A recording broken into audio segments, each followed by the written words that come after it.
Okay. Hi Olumide, can you hear me clearly?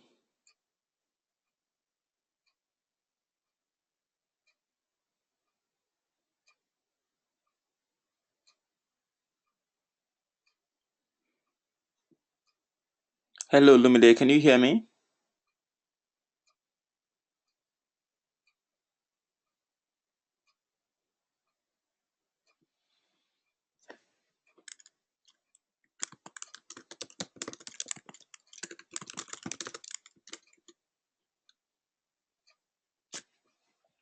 All right. Okay, we're gonna start now. I think the session is being recorded, so those who are not here right now can get the video. So today we're going to look at functional programming. We'll probably spend about an hour. I am going to ask you guys to read up on this as well. So this is an intro. And then we're also going to look at the assignments that I'm going to ask you to do. I think you guys have done pretty good work so far on your assignments. Lumide, I think I've seen some of the assignments. Good work. I look forward to seeing the whole thing. On some of them, I've left comments. So yeah, do act on those. So today we'll look at functional programming, which is the if you remember, Scala combines object-oriented and functional programming. And so we're going to look at the functional side of things today, how to write functions and a few concepts in functional programming. And then we're going to look at the assignment.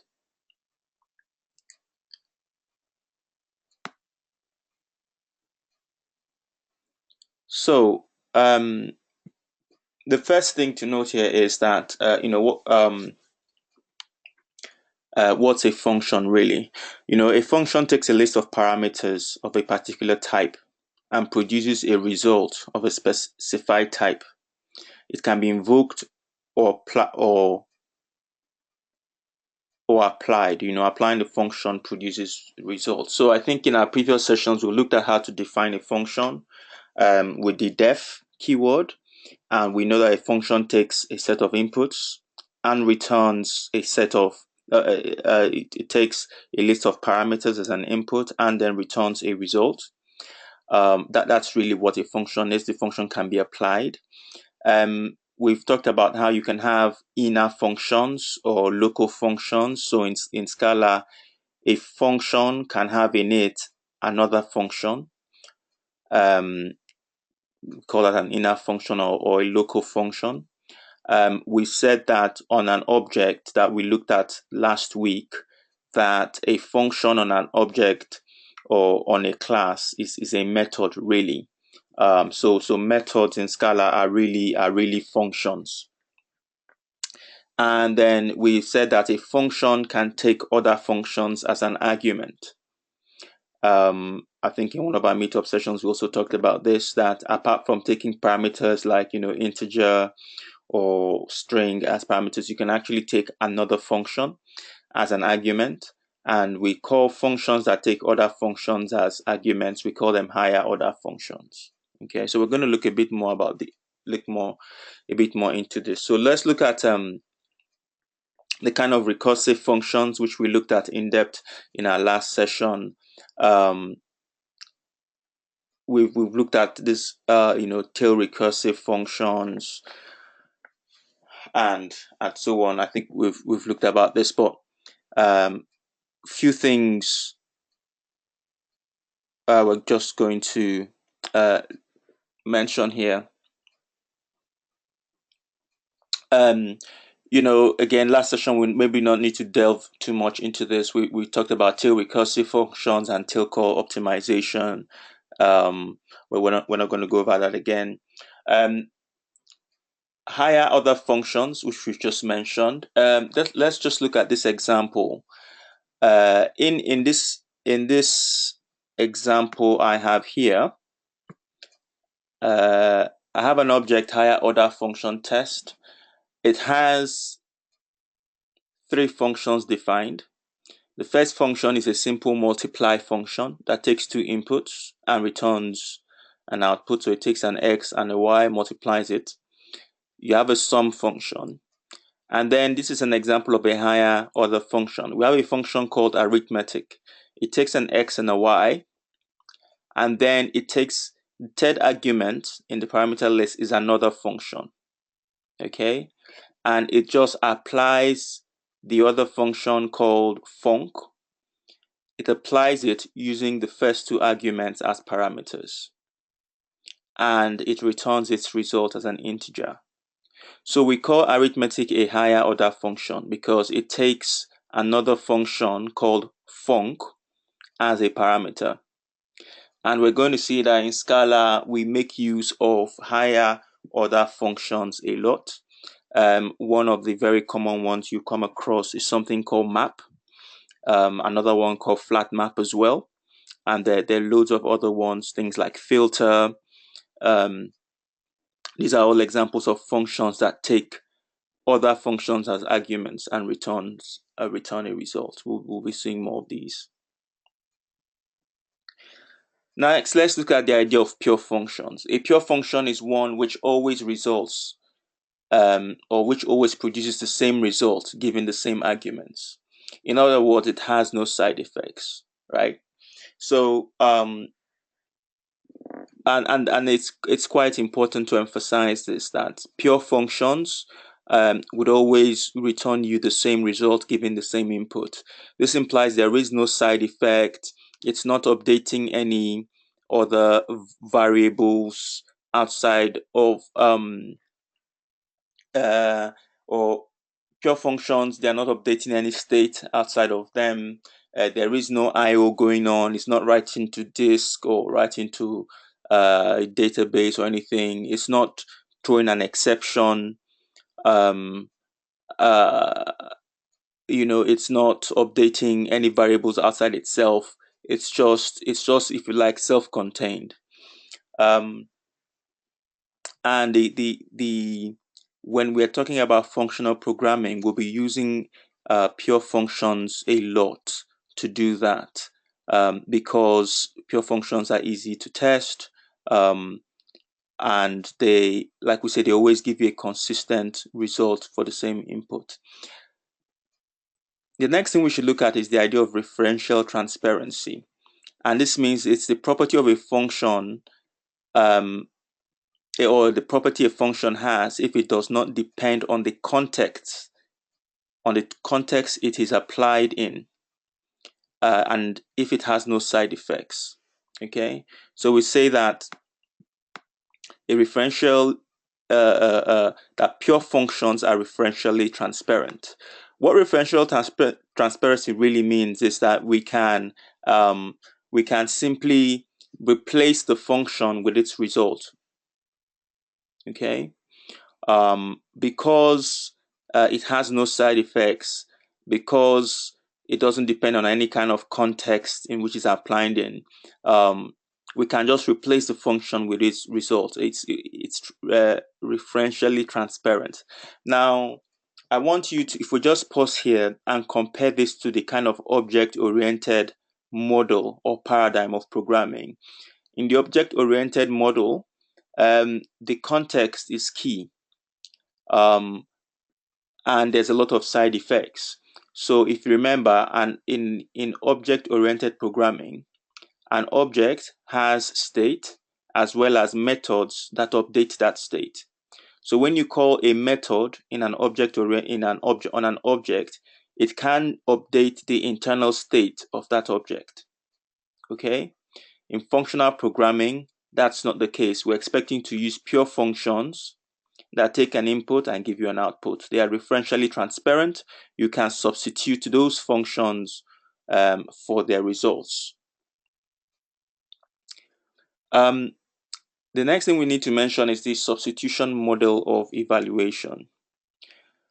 This idea is that when evaluating an expression that contains a referentially transparent function, we can replace the function with its value. Okay, so this means that to understand what a particular computation is doing that contains functions, we can simply evaluate each function, get its value, and replace that function with its value in our computation step by step, step by step. So you can imagine if a particular piece of logic has 5 functions, each of those can be replaced with its value, and we can just simply see the result of that computation in that way. This is just a substitution model of evaluation, just to help us think about how a computation actually works. Let's move on to the next slide. This is an example of a pure function, right? So pure addition here.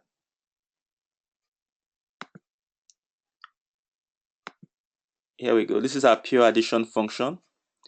Our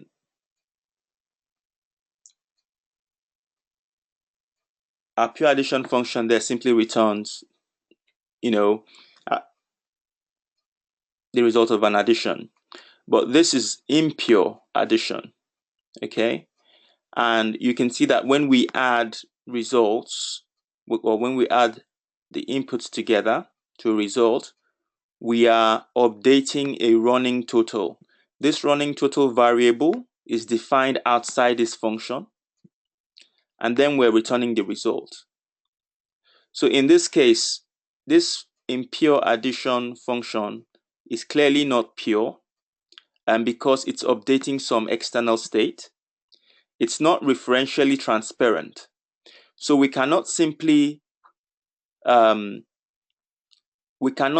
replace the where this function is called with its result, because even though we can replace it with its result in terms of the output, it's also updating some external state that changes.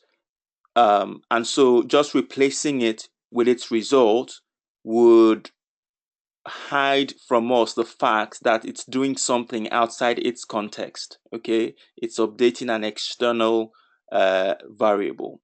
So this impure addition is clearly not pure, and it's not referentially transparent. Okay.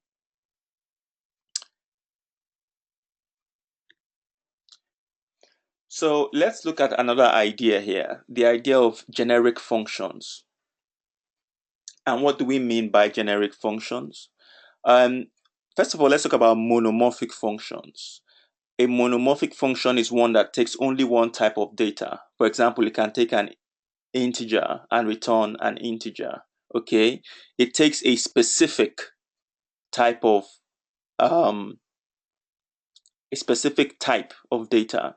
So if you just go to our addition example in our previous slide here, the pure addition here, it's taking a specific type, right? It's taking type integer. Okay, we can't put strings in here. All right. However, so that is a monomorphic function. But sometimes we want to write generic functions. We want to be able to, for example, imagine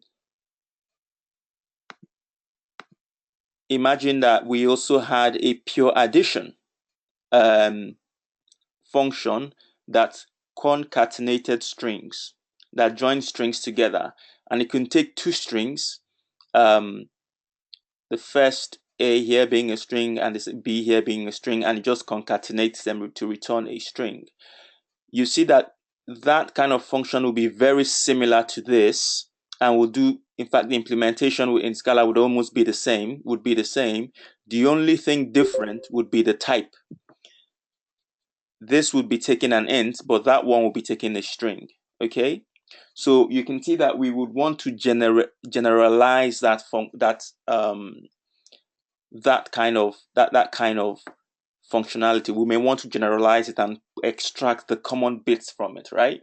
And if we were to do that, then we need a way to say that the type of the parameter is what's changing, not the actual implementation. Okay, so that's where we start talking about generic functions. And you can see that in here. We say that a polymorphic or generic function is a function that works for multiple types. So it doesn't matter whether it's an integer or a string, the function itself would return you the same thing. So the algorithm of the function abstracts. We say the algorithm abstracts over it abstracts over the type. Okay, so here, say for example, we can define it as a function that takes an a and returns you an a. Okay, so that a can be any type, an integer, a string, or whatever. You don't care. The important thing to define is that it just returns you the same type. Okay, so we're going to look at a few examples, and we're going to use our recursion example to look at this. So let's look at this generic recursive function. Okay, so here we've written a generic function test. Here we have an example of a non-generic list reversal. So in this case, we're trying to reverse a list. So we take an input, which is a list of type integer, right? And we also return a list of type integer. And this simply does some tail recursion that we've looked at. We have some sort of inner loop, and that takes the, we give it the input, we have an accumulator, and we have a return result here. And each time through the loop, we first take the we take the rest of the elements. The main thing we're doing in the recursion is we're simply taking the head of the list and just appending it to the rest of the list, right? And then we're returning our list at the end. That's fine. That's just our recursive function there. The important thing to note in this example is that it's all tied to an integer. Okay, it's all tied to this would only work for integer. So if we wanted to use this on a list, on a list of strings, this would not work. But you can see that there is nothing in this implementation that's actually integer specific, right? There's nothing in this implementation that's actually integer specific. So wouldn't it be great to actually write a version of this list that actually abstracts away the fact that it's an integer, and so it can work on any type since it's not specific to integers? So the result is we have a generic list reversal. This is our generic function here. It's a generic list reversal. You see here we are saying that we're specifying a type parameter. We're saying that when you use this function, you should specify the type. So this is you can specify the type. It's an integer, it's a string, or whatever. And then the input is going to be obviously the list of, or the collection of the types you want to reverse. Okay, so we specify the type parameters as a list of type variables. You can have, so this is an example again of another type parameter. And so you can see that the function works exactly as before. Nothing changes. The only thing that changes is that the type parameter, instead of using an integer, we're using this abstract type t. Okay, so just like we know that input here is a parameter, in this case we're saying the actual type itself is also a parameter that you can specify when you use it. Does that make sense? So So this is an example, right? We can have a non-generic list reversal,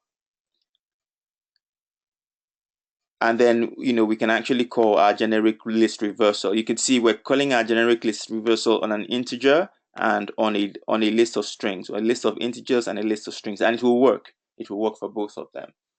So this is an example of this is an example of a generic function. Is that okay? Is that clear? Right, let's move to the next one.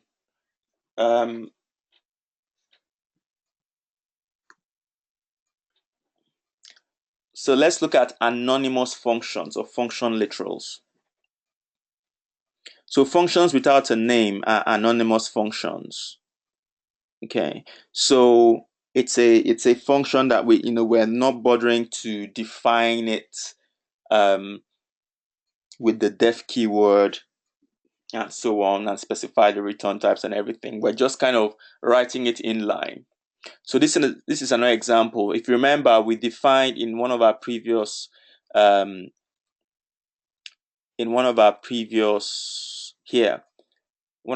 slides in this higher function, other function test, we defined this arithmetic function here. Here's the arithmetic function. We said it's a higher order function because it takes another function as an argument. Okay, so in this example, we're using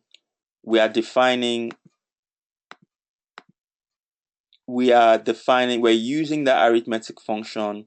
We're specifying the first two parameters, but the third parameter, which is a function, we're kind of defining that in line. And so these are the arguments to the function. We say the function takes two arguments,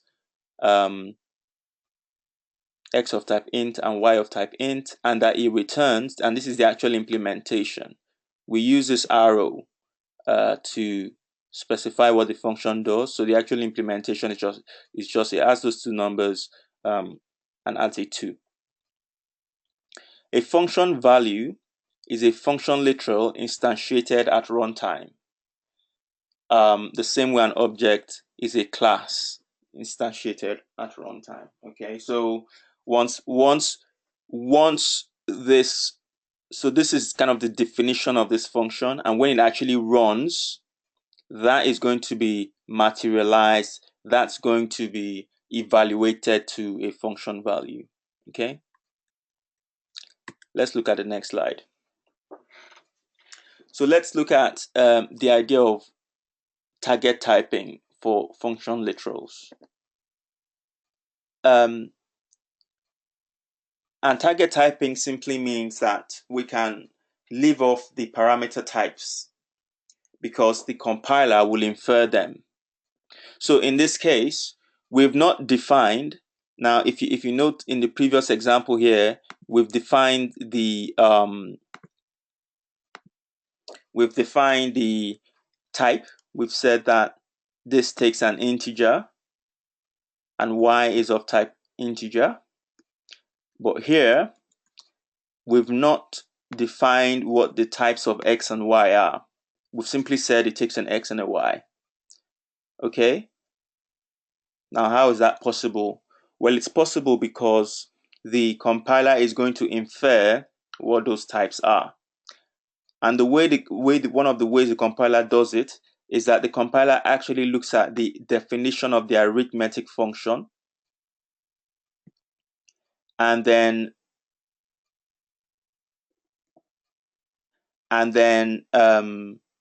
sees what types that it takes. Okay, and it uses that to infer what these are. So the arithmetic function, we saw that, again, let's just go back to the definition of that. The arithmetic function, we know that it takes a function of type integer and integer, right? And returns something of type integer. So What that means is that once the compiler sees that we've not specified a type here, it's going to infer from the definition of arithmetic that these types are integer and integer, and that the result that this produces is integer. Okay, so that's what we simply mean by target typing. Let's also look at I suppose the idea of unary functions. Okay, unary functions, and by this we mean that for functions that take only one argument as a parameter, for function literals that take only one argument as a parameter, we can actually leave off the enclosing brackets. So this is not this function I'm pointing at here is not a unary function. You can see it takes two parameters, right? So it's not unary. Okay, but for this function, this is a unary function. It takes only one parameter, and because it takes one parameter, we can leave off the brackets. We don't need to enclose this in brackets or parentheses. Sorry, we don't need to enclose this in parentheses. We can just these are just shortcuts to make our code more concise. Okay, so that's essentially the thing about unary functions. We can leave out the parentheses. Okay, but we can even go a step further. We can use placeholder syntax, right? And so in a function literal, so let's explain what a placeholder syntax is. In a function literal, if each parameter appears only once, you can replace it with an underscore. All right. So let's first illustrate by using the previous example. So in the previous example, what we're saying is because x here applies only once, we can actually replace the x with a simple underscore. So you don't actually need to write x, you just replace x with an underscore. So you'd have underscore arrow underscore plus 2. Again, the compiler would infer that whatever it is, whatever the parameter is here, that's what's going to be used here. There's only one parameter. You don't actually need to specify a variable name. Just use underscore and everything will be fine. Okay, so that's what that is. And in this example, remember, arithmetic here takes x and y, okay, and they appear only once. So here we're saying that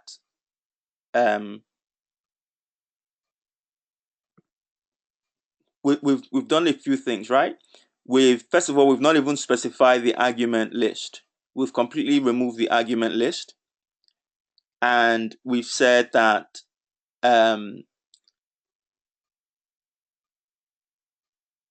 we've said that, or let me put it another way. This simply means that this is a function that takes two parameters, and the first parameter is this, and the second parameter is this, and this is what's this whole expression here is what's actually evaluated. Okay, so this is a really, really concise shortcut for this. So we've replaced the x with an underscore and y with an underscore. Admittedly, it's probably less readable. It's probably maybe a bit less readable. You might wonder, oh my, what's this underscore? What's that? Okay, so the placeholder syntax can be very concise, but we need to be careful how we use it so that the code is not too obscure. but it's a good thing to know, and especially for unary functions, we use it quite a lot as well. Okay, so you're going to see examples of this.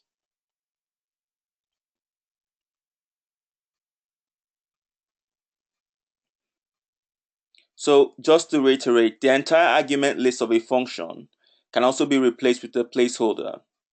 This creates a function value that takes all the arguments as parameters. This is an example of a partial application. So let's talk about this a bit. So this is a different concept entirely. Okay, this is a different concept entirely, where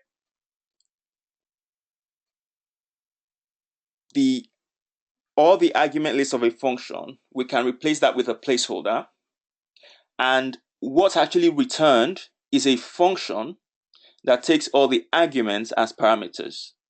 I might need to show you this. Okay, right. This is an example. This is an example.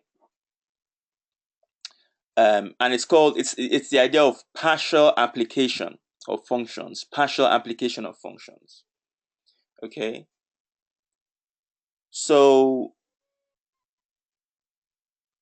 let's look at this example. Here we have a function called multi3. And multi3 takes 3 parameters, x, y, and z.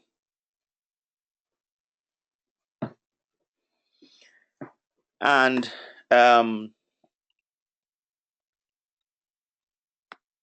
it simply multiplies them together. Okay. Here we define a value a, which is our function value. Okay. And sorry, let me just clear my markings there. So here we have value a. Okay. And value a here is a function value. Why is it a function value? Because the type of a, the type is that it's a function. Okay, so you can see the type here. The type here after the semicolons is a function. It's something that takes three parameters and returns you an integer. So the type of a is that it's a function. Now, the actual implementation of this we've called multi3, which is this function. But instead of passing it any parameters, we've replaced it with an underscore. We've replaced the parameters we should have passed to multi3 with an underscore. Okay? So that's what we mean here in the previous slide when we've said that we've replaced the entire argument list with a placeholder. And whenever we do that, what is returned is a function. Okay?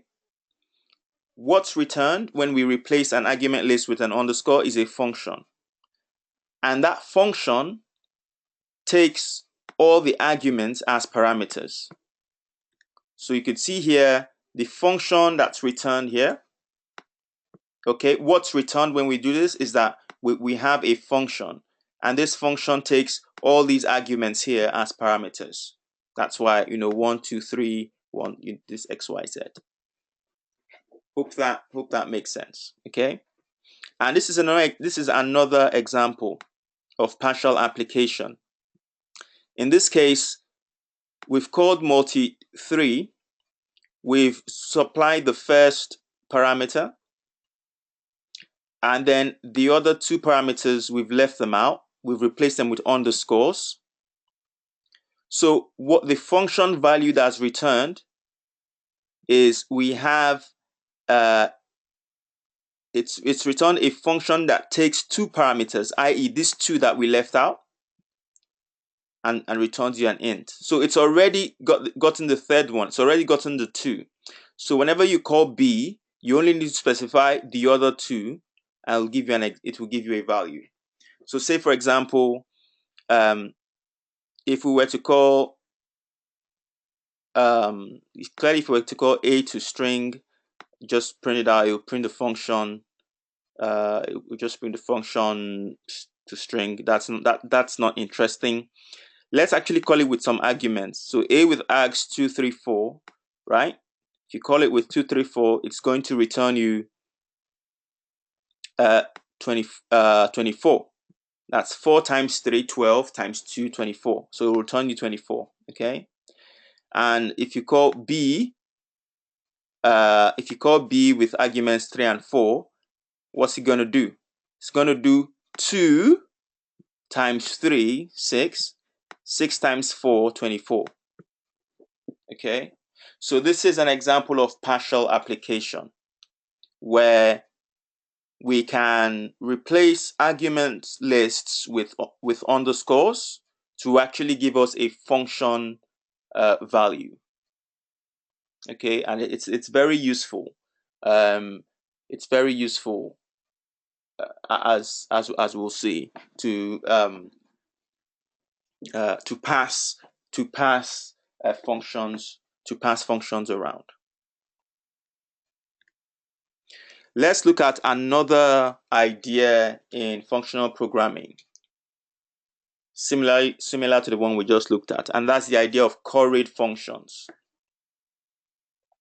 Normally, a function takes one argument list, okay, which may contain more than one parameter.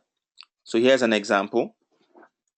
So we have a function here called myFun, which takes one argument list.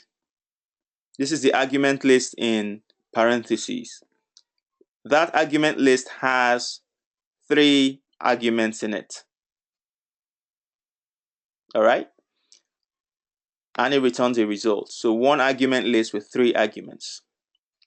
But the idea of a curried function is, as we can see in this next example. So this is a curried function. So instead of taking just one argument list in parentheses, it actually takes 3 argument lists in parentheses. This is the first parentheses, the second one, and the third one, 3 different parentheses. And each argument list just has 1 argument in it. It could take, they could be more, right? So you could have, each argument list could contain more than one argument, as many as you like. The important thing here is that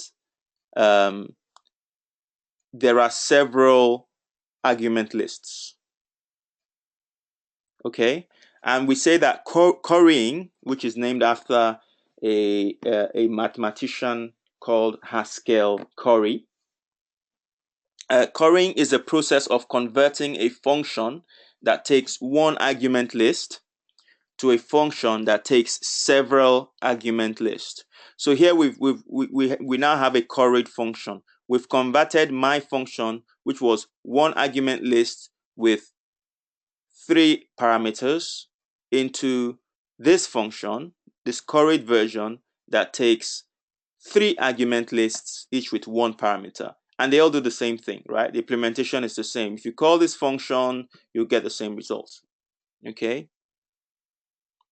So you might like, okay, so you might ask a question, why is this important, right? Why is this interesting? Because at the end of the day, you still get the same result. So you have, in this example, you have more parentheses than this one. Why does this matter?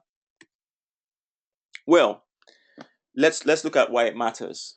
So here, this is an example of how we will apply a curried function, right? So we've said that we simply just call the parameters and add the number. We will call the function as normal and just add the inputs with the parentheses. That's fine. But we can also apply our idea of partial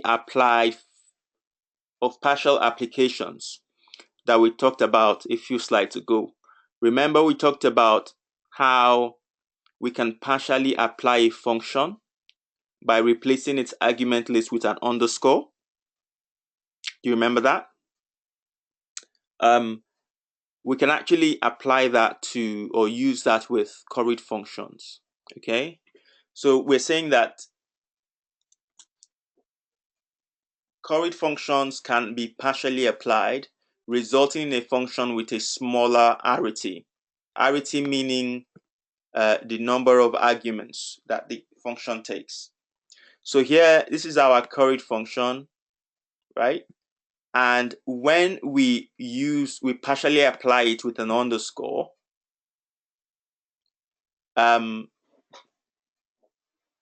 what we will get in this case is, I don't know if this makes sense, right? Now take a look at this. Remember, when we use an underscore and partially apply, what happens? Can you tell me what happens? I'm listening.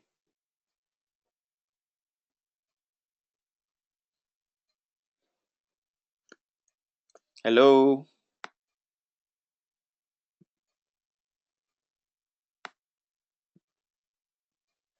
Olumide, Timothy, are you there? I'm there. Cool. What happens?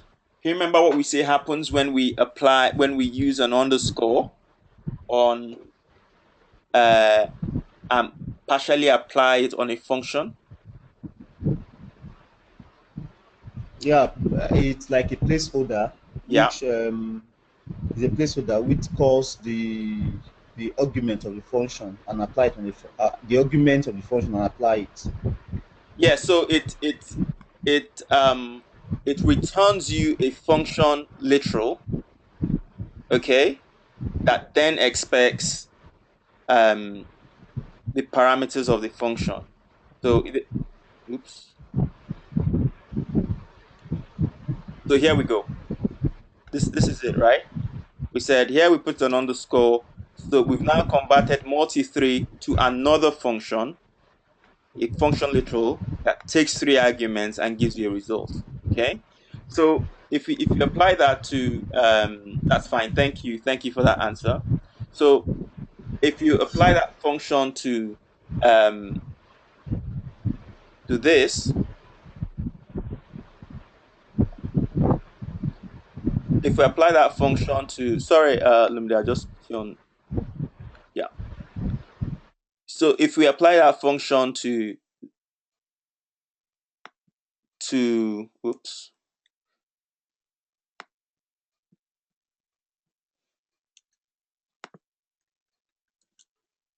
So if we use the placeholder, we're going to get a function, right, that takes an integer and returns a function that takes another integer that returns a function that takes an integer and gives us an integer. So the first input will be x here, the next input will be y, and the next input will be z. And it will result in an integer, which is this result that we have here. So in effect, we've broken down our curried function into a list of functions. So what used to be one function is now multiple functions. Okay, so for example, if you were to execute this, you have, if you put 1 there, so this is res 7, right? So if you put 1 there, you will get a function that now is accepting just one more argument. So you get this part. And if you put 2 there, then you get this part. If you put 3 there, then it just multiplies all of them by together to get you 6. 3 times 2 times 1, 6. And that's why we said that we can partially apply a function resulting in a function with a smaller arity. So here we've partially applied this mycorrhid function resulting in a function that takes just one argument. And when that's applied, that's a function that takes not just one more argument, and that's a function that takes one more argument to give you this. We've broken this down into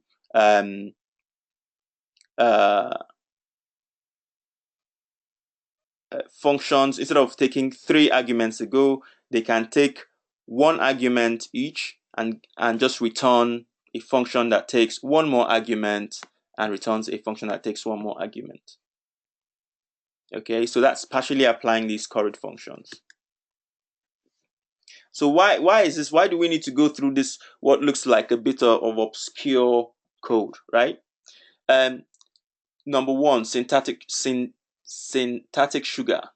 In Scala, functions that take 1 argument can be written with braces instead of parentheses. For correlate functions, you can pass a function literal as the last argument. Okay, this produces control structures that resemble built-in language constructs or keywords. So you can, do I have an example? Yes, so I'll show you an example of this in a second. The second thing is easier reuse of abstract functions. Reuse, you can partially apply and specialize the correlate function and then pass the result to a higher order function. So let's just look at an example of all this English. So here,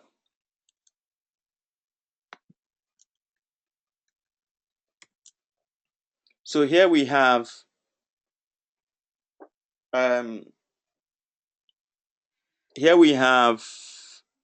this function we're calling test. We have a test function that it's a correlate function. You can see it takes 2 argument lists. Okay, that's the first argument list, second argument list. And then it returns, and what it does is that it simply just applies the second argument list takes 1 parameter, which is a function. And if you remember, functions of when something is like this, we say it's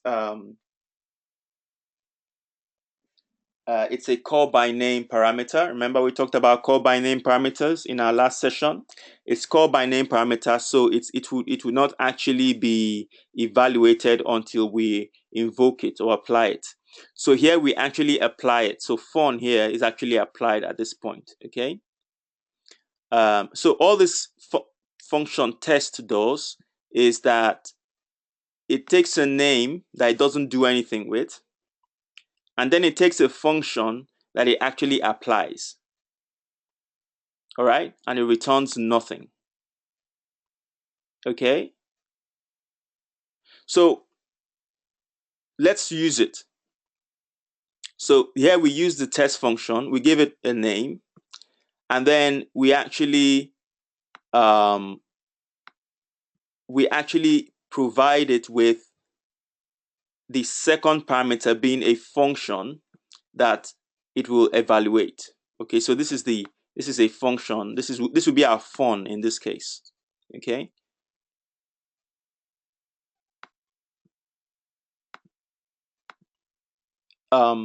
This would be our fun in this case. But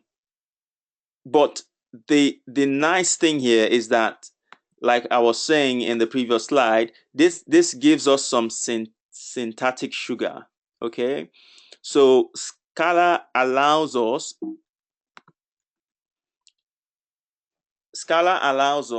to, it says functions that take 1 argument can be written with braces instead of parentheses.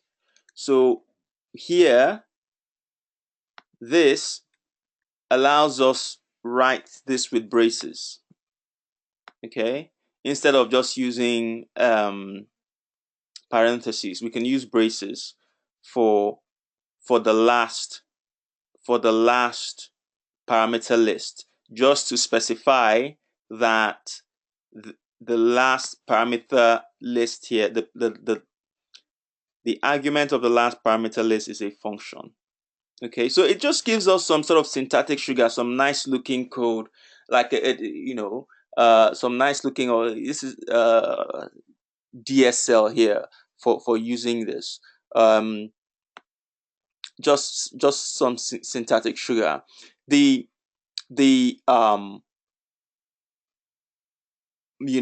so it just allows us to use braces here, which is just syntactic sugar, nothing more. But again, this shouldn't be surprising. This is simply using this is simply just an implementation of this. This is the first argument and second argument. And Olumide, I think were you the one who wrote on Scala test, or who's writing a blog post on Scala test? Yes. Yes. So when you look at Scala test and when you look at the unit tests in the assignment I provided, you see that they have a similar DSL. Okay. When you're writing tests, they have this similar DSL. Again, they're just using this current functions to just provide you some syntactic sugar on how you write your code. Okay. So that's that. Also, again, just to explain a bit more, it allows us, the current functions we see there allows us to have control structures with function, to implement control structures with functions. What does that mean? Control abstractions, we can extract flow control patterns repeated in our code using functions. And here we're introducing a pattern called the loan pattern. Okay, so higher order functions enable us. Higher order functions enable us to create control abstractions that reduce code duplication.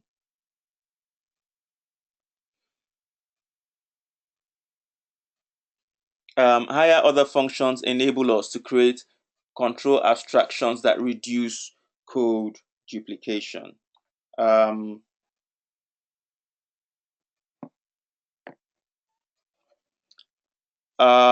So let's look at this example.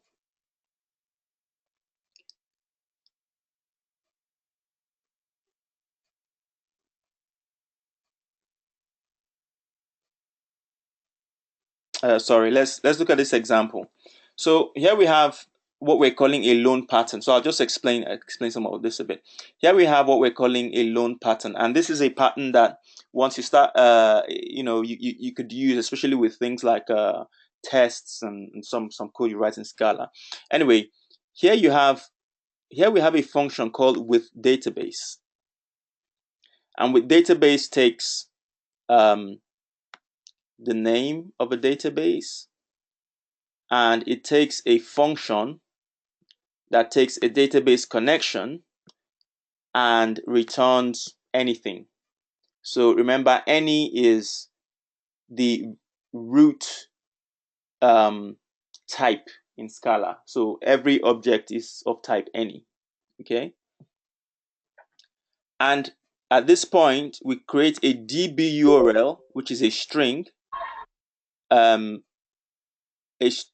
string we achieve by just concatenating a few other strings and a DB name. So this is the pattern for creating a DB URL for Derby. Derby is the JDBC. Derby is a database. It's a Java database. I think it's the default database that comes with the Java development kit if you download this from Oracle. Okay, so we create a DB URL, and that URL we pass it to a driver manager a driver manager. So again, this is just Java JDBC code. This is just the way we can connect to a database with Java. Okay, so this is just using the JDBC API. So we say driver manager.get connection. We provided that DB URL. This creates a JDBC connection. That JDBC connection, we apply the fun function. The fun function, we pass the JDBC connection to it, so that we apply that fun function, and then we close the connection. Okay, connection.close. Now, oops. Now let's see how we'd actually use this. Let's see how we'd actually use this with database function. So we're saying we loan the DB connection as a resource. Okay, so what does that mean? So here we're calling the with database function we've written. We've supplied it the name of our database, MyDB. And then here we're specifying our fun. Okay, which is a function that takes a connection and returns anything. So we're saying the fun function is going to take a DB connection, and then it will do some database work. Okay, it will do some database logic. So in this case, again, this is just JDBC API. It calls create statement, which creates a JDBC statement, and it does execute update, which does some database things like, so this is just SQL. This is just SQL, create table, address book, name, varchar, 32, not null address. So this is just SQL to create a table, okay? So that's string. So we're passing that string to execute update to the statement, okay? And that's all we do, right? And that's all we do. So what's actually happening here? All right, I've gone into detail. I've gone into detail on I've gone into detail on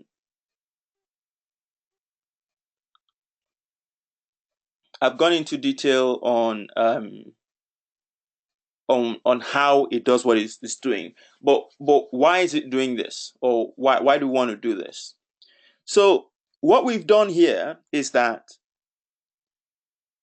in this actual implementation, let me just clear my screen, okay? Oops.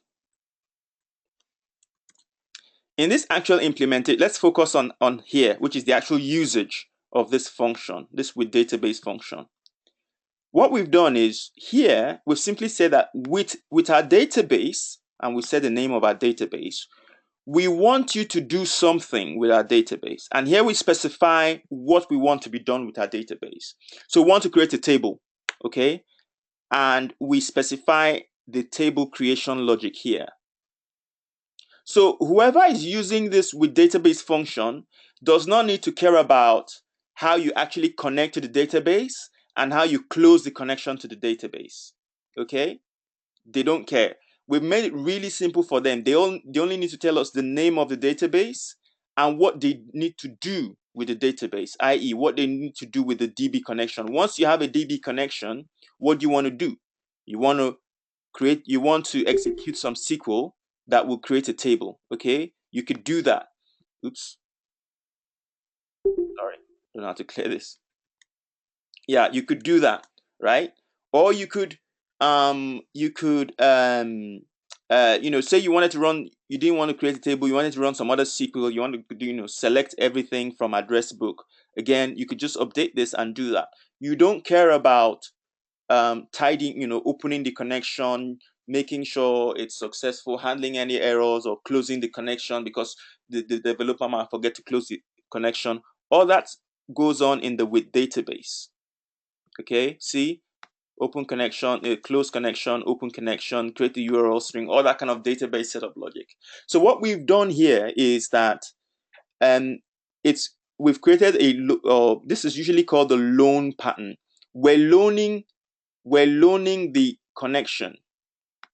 we're creating the connection, loaning it to the client, the user or the client who does things with the connection, and then we get the connection back and close it. So at this point, this is the loan. We're loaning that connection to this function, and at the end, we're closing things down. All right? And this whole pattern is made possible with querying, right? It's made possible with querying. Querying, again, just to mention, querying is the idea that we have multiple argument lists, okay? And with those multiple argument lists, we have, in this case, a very nice API that allows us, to use the braces. Remember, braces for unary functions. Remember, braces for unary functions, and it just gives us a very nice syntactic way to do logic. That this is what the client, the user, cares about. They don't care about all this open, close, whatever. You just allow them do what they want to do. Olumide, does that make sense? Do you have any questions? Sorry, I know does that make sense?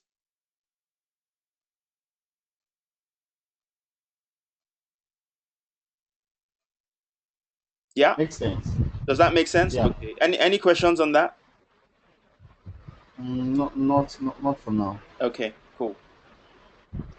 All right. Who else is online? I'm not sure who else is there. So, guys, if anyone has any question, please let me know. Does this make sense? Timothy, my network is fluctuating enough. Okay, Timothy. All right. Okay. But any questions on this?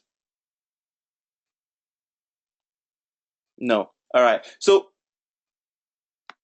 before we move on, what we've been able to do here, which is what I've tried to explain in English here, is that we've used higher order functions to enable us create control abstractions that reduce code duplication. Okay? So with database is a higher order function because it takes another function as an argument. We've created a control abstraction. Okay? So this is basically the control abstraction here is actually flow of, is actually execution logic. It's actually doing some, executing a different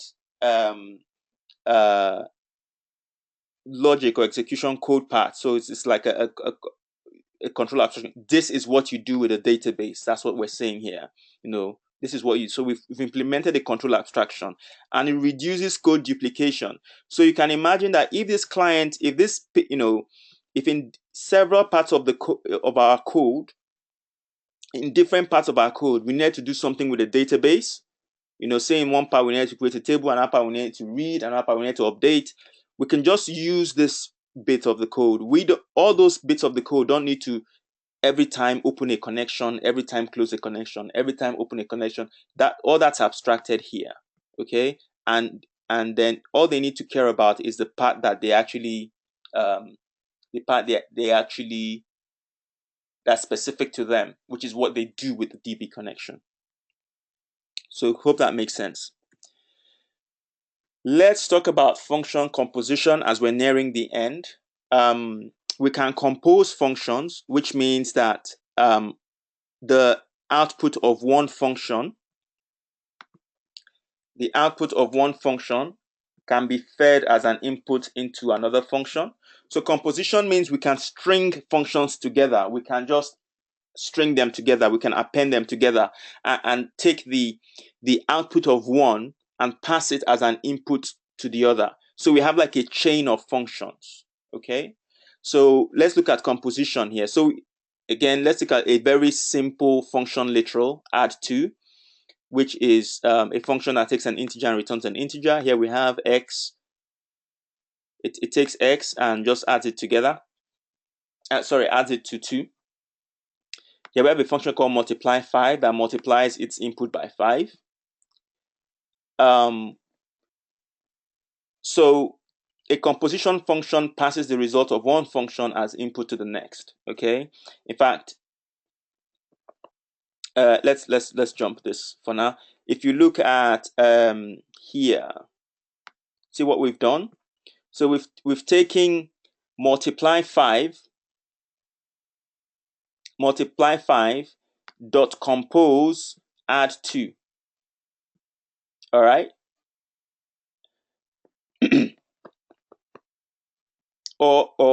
And then we have here add 2 dot and then multiply 5. Now the methods compose and then, they are on the function object. Let me bring up my IDE and show this to you.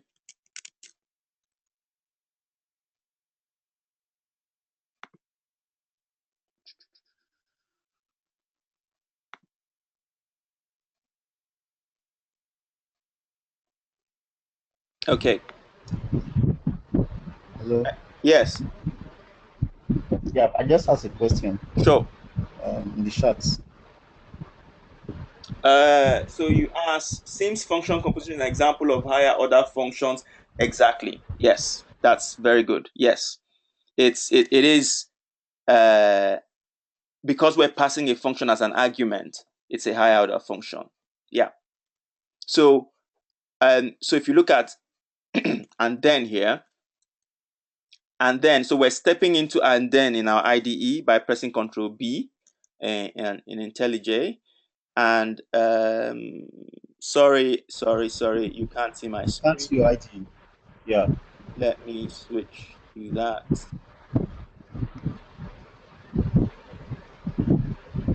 Okay, so hopefully you can see my screen now. Yeah. Well, it's tiny. Can you be? Okay. Let me switch to presenting view. This should work.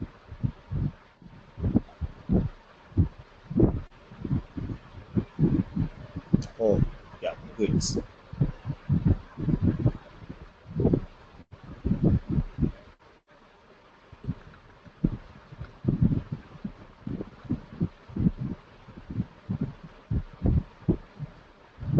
Okay. So, oops.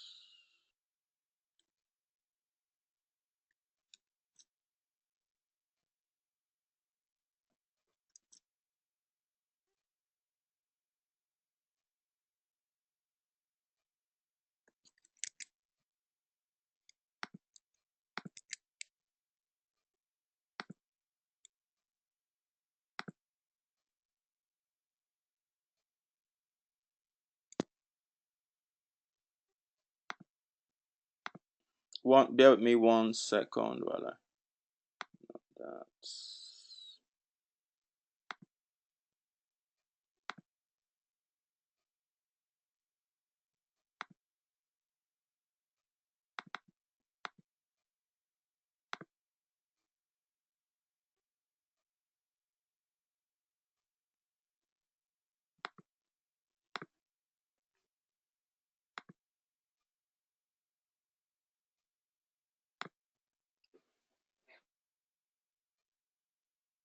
oh man.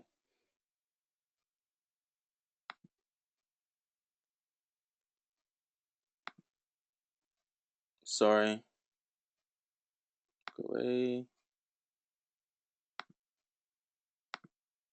Okay, I think I've completely I've completely lost it now. Boy.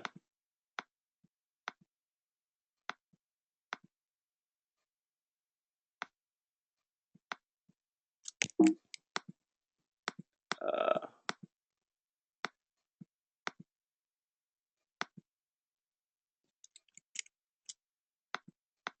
okay. Sorry, my IntelliJ. Ah, right. Okay, cancel. Right. Let's see if it will work now. Okay. Sorry about that. IntelliJ presentation view always doesn't work for me. So here, this is what I was talking about. I was trying to say that here we're composing functions, and yes, Olumide, it's an example of higher order functions. So the method and then, okay, is on function 1. So function, in Scala, the functions, all functions implement this function trait. So the different kinds of this trait, I think they all implement, yeah. So anyway, they have things like as function 1, which is a function that takes 1 argument. You have function 2, a function that takes 2 arguments, function 3, and so on and so on. I don't know what the max is, maybe 22 or something. But anyway, function 1 specifically has a method called and then. And then, as we saw, it's a generic function. Remember, we talked about generic functions where you can specify the type as a type parameter. Okay, so it takes one parameter, which is a function, which gives you some result. Anyway, that's and then you have compose. Again, compose takes one function, a function, and gives you a result. Okay, and it's a generic function. That's fine. The compose and then are very similar. The difference is, and as we'll see them here, is that when you say add 2 and then multiply 5, it first adds 2 and then it multiplies 5. So we string those two things together, we've chained them together. So you're going to have add 2. So what this results in is a function, right? Add multiply with and then, which is a bad name, sorry. But this function add multiply with and then would, when we run it here with 3, it's going to first do 3 plus 2, and then you multiply the result by 5. So 3 plus 2 is 5. 5 times 5 is 25. Okay. So that's what that's going to do. All right. And that's what that's going to do. But when we do compose, if you say multiply 5, compose add 2, it would compose does it the other way around. So it first does add 2 and then multiply 5. Okay. So with fun.compose, the function fun is applied last, right? The function fun is applied last. So it's going to do multiply 5. It's going to first do add 2 before doing multiply 5, right? So do we call this? Yes. All right. So they're going to be equal, right? They're going to be equal. So in this case, it'll first do, if you do it with 3, it'll first do 3 plus 2, 5, 5 times 5, 25. So that these two will be equal. But you can see they're written differently, okay? This is first do this and then do this. It's the same as saying multiply 5, compose add 2, okay? So it first does this and then it does this. It's just different ways of doing the same thing. But the key thing I want to show with this example is that functions compose that you can chain them together and pass the input of one or the output of one to the input of the other. In this case, we're taking the output of add 2 and sending it as an input to multiply 5. In the same thing with this one, we're taking the output of this and adding it as an input to this. Okay, so you have functions basically that compose. Okay, and what I wanted to show here is an implementation of composition. So say you take two functions f and g as parameters. So we're first saying the implementation, which is here, is we're first saying do f of x. So maybe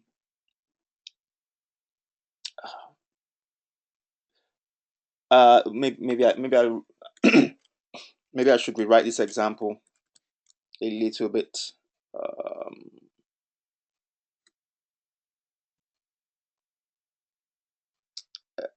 Say x is an a. Okay, right. So this will give you c. Yeah, let's make it a bit simpler. let's make it a bit simpler. So look at this. This is an example of composition. So say we have two functions, or let me explain that again. Look, composer here is just an implementation to show you what composition means.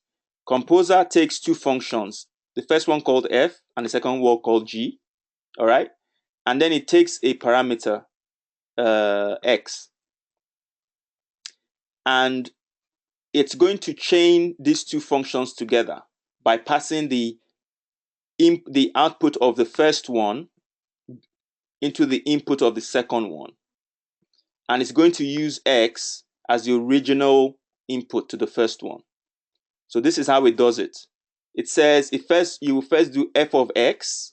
So the function f applied to x, which is the first the parameter, and that will result in a b, and that b is going to be applied to g. Okay, to this g. G takes a b and gives you a c. All right, and that's what you get. So that's simply what function composition is about. Okay, chaining together things. So I hope that makes sense. Let's switch to our, can I exit presentation view?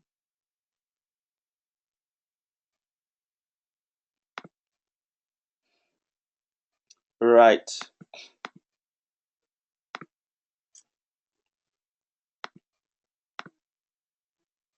Right. So that's that. Finally, let's talk about closures. Finally. So a closure is a function whose return value depends on variables declared outside the function itself. I'm sure you're going to ask me, what does that mean? Okay. It simply means, if you look at this example we have here, sorry, no one told me that you're not seeing the right slide. I'm about to say that we are seeing enumerations. Yeah, sorry. So I was saying that a closure is a function. Should I switch to slideshow?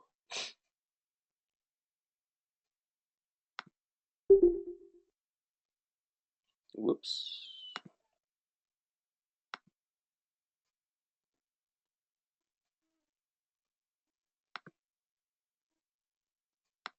So a closure is a function whose return value depends on variables declared outside the function itself. These variables are called free variables. What does that mean? Well, here's an example. Here we define a function, fun. Okay, we've defined a function literal called fun. All right, and this function literal is the implementation of the function or of the function literal. It takes a parameter called x of integer, and it simply does 2 times x plus y. Okay, simple arithmetic, nothing interesting. But what's interesting here is that y is defined outside the function. Y is defined somewhere else. Okay, y is a field defined outside the actual implementation of the function. So we call y a free variable because it's defined outside.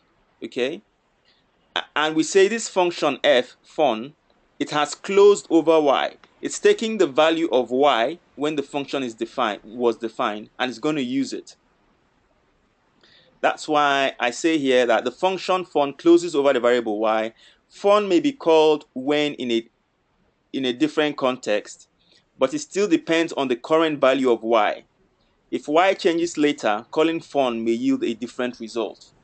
So remember earlier we talked about pure functions, how pure functions are independent of the context they're called in.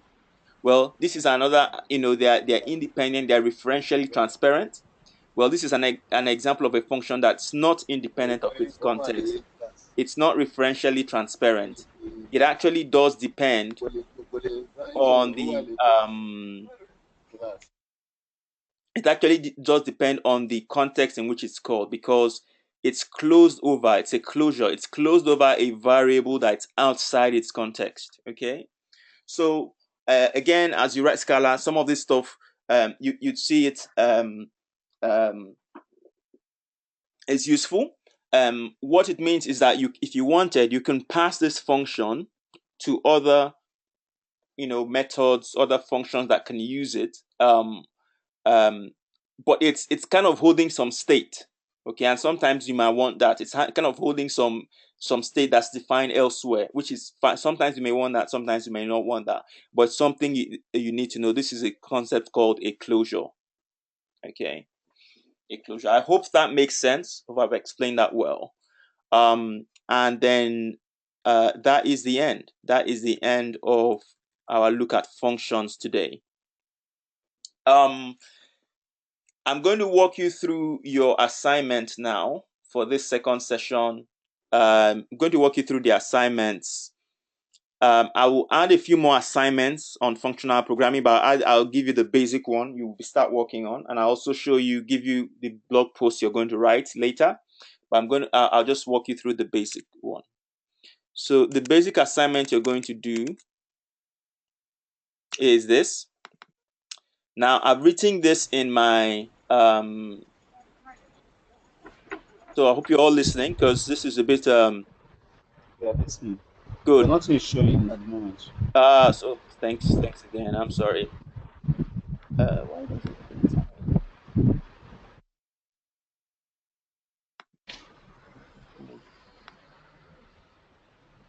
Why does that? Okay. So I'm going to show you now. If you go to my session 1, I don't know why I put it there, but if you go to session 1 in so Ikena Consulting session 1, right? There's a file here called readme session 2.readme, session 2 readme.md. So I want you to copy this file into your project. Just you can manually copy it. You all have your own projects. So all I want you to do is just create another readme.md file. Just call it the same name as this one, session 2.readme. Okay, and just paste all the stuff I've written here. You could this is the raw. Just copy the raw content and just paste it into that. Check it in and raise pull requests as usual, obviously with your solutions. But let me explain what this does. So what are we going to do in this assignment? We are going to extend the checkout system you wrote or you are writing, in case of Olumide and Timothy. You're going to extend that checkout system that you wrote. So modify the checkout system from your previous session. We're going to add some more fruits. We're going to add banana and avocado. So now banana costs 450 naira 50 kobo. Avocado costs 725 naira 60 kobo. So when we scan an apple, a banana, avocado, we should have 1476 for 10. Okay, so I want a unit test for that. B, we want to be able to set up special offers in the checkout system. For example, when we buy X fruits, it will cost you Y naira. Okay, so like a discount. Okay, so a set of discount rules or special offer rules that you can give to the checkout system. So look at so for example, say you buy 3, an apple is 300 naira, but if you buy 3, instead of 900, they will go for 800. Okay, and an orange is 150, but if you buy 2, you go for 200 naira instead of 300 naira. Okay, but there's no special offer on banana and avocado. All right. The thing you need to note is that our checkout accepts items in any order, so that if we scan an orange, a banana, and another orange, we should recognize the 2 oranges. So and price them at 200 naira. So that orange and that orange. Okay. for a total price of 650.50 because the banana is 450, right? .50. Because the pricing changes frequently, we need to be able to pass in a set of pricing rules each time we start handling a checkout transaction. So this is a suggested interface. So checkout system.getTotal, which we had before, it will still take a list of items, but it should also take offers. Okay, it should take offers. All right. So based on these offers, it should compute the total. So using the above instructions, write unit tests for 1 apple, 1 orange, 2 bananas, 1 avocado, 4 apples and 3 oranges, 2 oranges and 2 avocados. So that's the B part. Okay, so I want unit tests for A, for B. Okay. Now there's also for C. Now in this one, I'm not going to write a test for you. I've shown you how to write tests in session 1. So I want you to extend those tests. Okay. Extend those tests with these examples I'm giving you. All right. So market prices have changed. In C, market prices have changed. We now have new special offers list as below. All right. So now the offers have changed in C. So again, just to be clear, B would have its own unit tests, right? And then C will have its own unit tests as well. Different. So market prices have changed. So the offers have changed. Okay. So in this case, there's no special offer on apple and none on orange, but there is on banana. So 2 bananas go for 800 and 2 avocados for 400. Again, write unit tests in the C case for these cases. Does that make sense? Any questions?